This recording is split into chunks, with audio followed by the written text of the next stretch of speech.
Lockdown के चलते जब सब लोग अपने घरों में सुरक्षित हैं, ऐसे में ड्यूटी में तैनात एम्बुलेंस चालक व परिचालक जो अपनी जान जोखिम में डालकर भी ऐसे संकट के समय अपने फ़र्ज को बड़ी ईमानदारी के साथ निभा रहे हैं। वास्तव में देखा जाए तो कोई केस सबसे पहले इन्हीं के पास आता है। ऐसे में जब उस मरीज के परिजनों द्वारा भी दूरी बना ली जाती है, ऐसे समय में भी ये लोग अपनी जान जोखिम में डालकर मरीज को एम्बुलेंस में बिठाकर उसे अस्पताल तक नाम पहुंचाते बताएं हैं। अपना। मैं राजेंद्र देशमुख जी सिहुरा थाना एम्बुलेंस 108 एम्बुलेंस का। जी, जैसा कि अभी कोरोना वायरस के चलते सभी एम्बुलेंस है ना अलर्ट मोड पे है। दूसरी चीज़, आप लोगों को कोरोना पॉजिटिव मरीजों को भी उठाना पड़ता है। ऐसे में क्या आप लोगों की इसमें एम्बुलेंस में पूरी पर्याप्त व्यवस्थाएं हैं क्या? सैनिटाइज़र वगैरह से लेके मास्क जो भी है विभाग द्वारा दी गई हैं कि नहीं दी गई? जी हाँ, आपने अच्छा सवाल किया ये, और ये बहुत आवश्यक जानकारी है जो कि एम्बुलेंस स्टाफ और संबंधित मरीज को देने वाली सुविधाएं हैं। क्योंकि हमारे यहाँ जो विभाग द्वारा मटेरियल आता है मरीजों के लिए, वो हम लोगों के पास पर्याप्त मात्रा में रहता है। क्योंकि संख्या संक्रमण के कारण कभी ज़्यादा कभी कम रहती है, तो रही बात सामग्री की तो कम ज़्यादा होती रहती है, लेकिन ऐसा कभी नहीं हुआ कि हमारी गाड़ी में संबंधित मेडिसिन या BSI प्रिकॉशन या सैनिटाइज़र वगैरह की कभी कमी पड़ी हो। ऐसा हम लोग कभी, जैसा कि अभी बीच में खबरें आ रही थी कि आपके यहाँ पर्याप्त सुविधाएं नहीं हैं कोरोना वायरस के चलते, जैसे कि आपका सैनिटाइज़र हो गया और भी अन्य व्यवस्थाएं। इस पे ऐसा तो मैं नहीं मान सकता, क्योंकि आपातकालीन स्थिति की गाड़ी है और आपातकालीन को हैंडल करने में जिन सामग्रियों की आवश्यकता हम लोगों को पड़ती है, तो हम लोग उस अभाव में काम नहीं कर पाते। क्योंकि ऐसा कभी नहीं हुआ कि हम लोगों के पास सैनिटाइज़र या हैंड ग्लव्स, मास्क और ये हेड कैप वगैरह न रही हो। हम लोगों के पास अरेंजमेंट हो जाता है, क्योंकि हम लोगों की जो भी रिक्वायरमेंट रहती है समय से पहले ही हमारे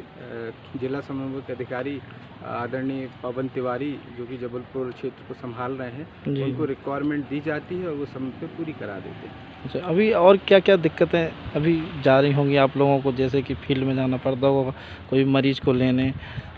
हम लोगों को दिक्कत तो वैसे ज़्यादातर कुछ नहीं जाती, लेकिन कभी कभी क्या होता है, संक्रमण के चलते जो मरीज़ भयभीत रहते हैं, जिन्हें पूरा ज्ञान नहीं होता है, वो कभी कभी जाने से कतराते हैं। लेकिन जब हम लोग वहाँ पहुँचते हैं, उनको व्यवस्थित तरीके से बताते हैं कि हम आपकी सेवा के लिए आए हैं और आपको ही इलाज की पूरी व्यवस्था मुहैया कराएंगे ताकि दूसरे भी इस संक्रमण से बच जाएं, तो उनको किसी भी प्रकार से कन्विंस करके हम लोग हॉस्पिटल लाते हैं और व्यवस्थित उनका इलाज कराते हैं। चलिए, धन्यवाद आप। एक सवाल और था आपसे कि जैसा कि आप लोगों के पास कॉल आते हैं और आपको लगता है कि संक्रमित मरीज है, कोरोना संक्रमित मरीज है, तो ऐसी में क्या तैयारी रहती है आप लोगों की अचानक से आए हुए फ़ोन पर? जी, बिल्कुल सही सवाल है आपका, और ये बहुत महत्वपूर्ण सवाल है कि हम लोग किस तरीके से पेशेंट को हैंडल करते हैं। देखिए, चूँकि फ़ोन हमारे पास डायरेक्ट नहीं आता है, हमारे पास जो भी कॉल आता है 108 एम्बुलेंस के थ्रू आता है, हेड ऑफिस से। तो चूँकि हेड ऑफिस उसकी तत्कालीन समस्या को डिटेक्ट करते हैं और हमें लाइन पे लेके बात करते हैं। अब चूँकि रही बात कोरोना पेशेंट या उससे संक्रमित व्यक्ति की, तो हम लोग उससे फ़ोन पे संपर्क करते हैं, उसकी ओल्ड हिस्ट्री जैसे सर्दी, जुखाम, बुखार, सिर में दर्द या गले में दर्द, खांसी का आना, ये सब चीज़ें पूछते हैं। अब यदि इन चीज़ों को पूछने के बाद वो पेशेंट बताता है हाँ हमें ये तकलीफ़ है, तो हम ये संभावना प्रकट करते हैं कि हो सकता है वो कोरोना संक्रमित व्यक्ति हो।